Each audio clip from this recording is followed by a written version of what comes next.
But we start today with breaking news. A federal judge has voided the national mask mandate covering airports, planes, and other forms of public travel. The move comes less than a week after the Biden administration extended the mandate for air travel through May 3rd. And Washington correspondent Evan Lambert is live for us at Reagan National Airport. So, Evan, does this mean I can hop on a plane after rush hour tonight without worrying about wearing a face mask?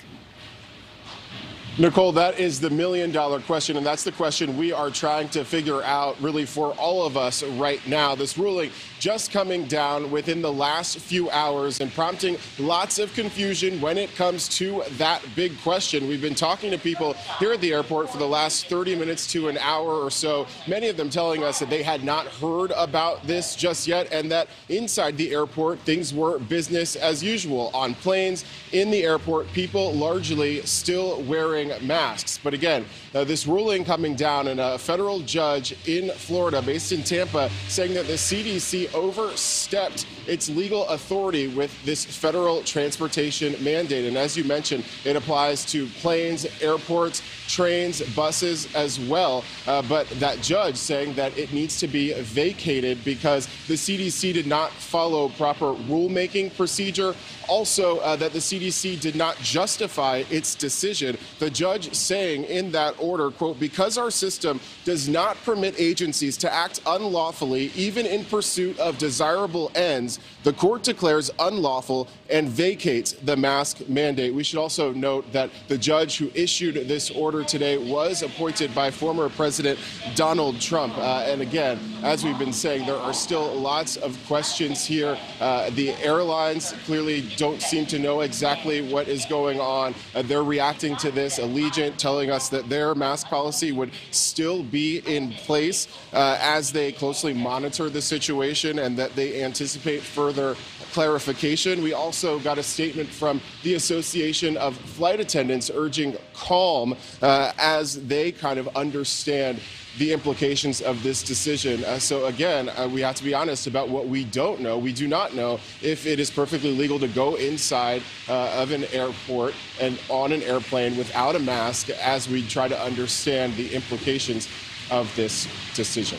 Nichole? All right, yeah, Evan Lambert with that breaking news. Thank you for that. Well, NewsNation correspondent Joe Khalil joins us now from the White House. Joe, how is the White House responding to this breaking news? Well, we just got out of the press briefing with Press Secretary Jen Psaki, and I can tell you there's not a lot of clarity from the White House either. Evan was talking about how there are people in airports that are confused about what this ruling actually means for them. Jen Psaki sort of said the same thing. She punted on how exactly the White House assesses this, only saying that they continue to recommend that everybody wears masks. But she got the question a couple of different times. What specifically does this mean? I'll let you hear a little bit of how she tried to respond to it. We're continuing to recommend people wear masks. I don't have any update. This just came out through the courts just this afternoon. And as soon as there is an update, we will provide that to you. So not a clear answer there. But what I can tell you she did say, and she sort of continued on, is that this is multiple agencies that have to do with masking and airports. We're talking about the CDC. They put out the guidance. We're talking about Homeland Security. They oversee TSA that has to actually implement these things at the airport. And also possibly the Department of Justice if the White House is going to file a lawsuit in any way to try to change or reverse this order if it were to stay in place. But she said that all of those departments, all of those agencies are going to have to come together and figure out how to respond to this. It's too early. And so, you know, just as the people at the bar at the airport right now are not exactly sure what it means when they step onto that plane, the White House also not exactly giving a whole lot of clarity on how they assess the situation either, at least at this point. Nichole? Yeah, so a lot of confusion. All right, Joe, thank you for that.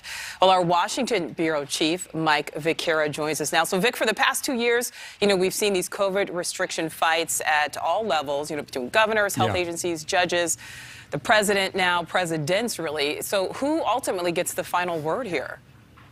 You know, the past 2 years, as you point out, Nichole, have been marked by confusion and controversy, political vitriol, and it could be a fitting end to the mask mandate as we react or try to figure out what's going to happen next.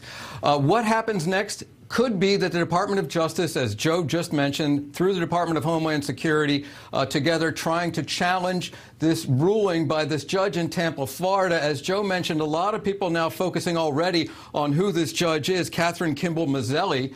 She was appointed by President Trump after he had lost the election in November of 2021. She clerked for Clarence Thomas. A lot of people considered her to be a partisan. She was not. She was deemed not ready for or not qualified for the federal bench by the American Bar Association when she was before the Senate for confirmation. So there's going to be that political side of it. As far as whether or not Americans are going to have to get on an airplane tonight wearing a mask, or whether I can go across the street after work tonight and get on the metro here in Washington on the subway and I have to wear a mask, total confusion, no clarity whatsoever at this point. It generally happens when these things are appealed. Remember, this is a federal appeals court judge. We have one of hundreds around the country making this ruling. She made it in Tampa, Florida, but it affects everyone around the country because it is on a federal level.